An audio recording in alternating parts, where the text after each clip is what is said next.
time I performed a random act of kindness, well, there was an older person in my community, and since they had taken away the plastic bags, it makes it a lot harder for people to get home with their groceries. And she had a paper bag and it ripped, and there's like groceries all over the floor.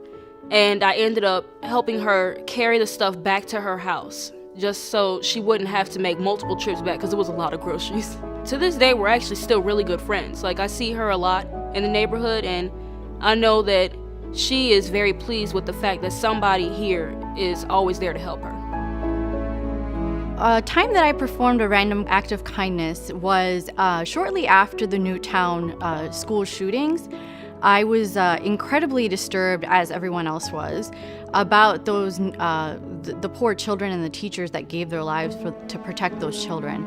And so I decided to write notes of gratitude to all of my children's teachers, including their former teachers. I actually heard from a lot of them, including one of the ones that holds a very special place in my heart, which was my oldest daughter's kindergarten teacher.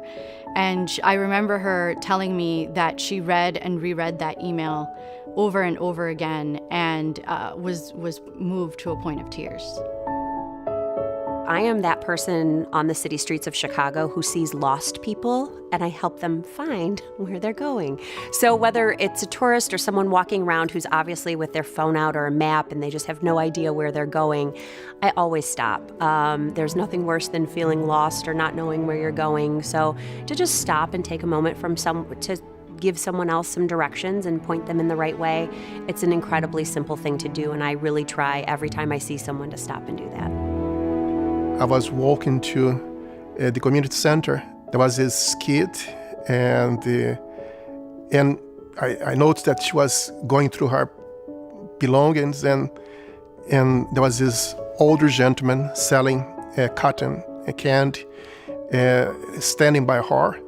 And I noticed that this older man and had some Parkinson disease, and he was shaking. So she bought this huge cotton candy, and I asked her if she liked the cotton candy, and she said, "No, I don't."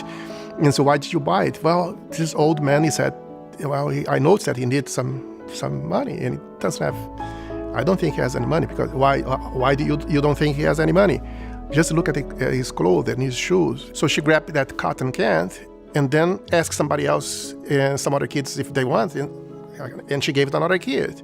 And I was really touched.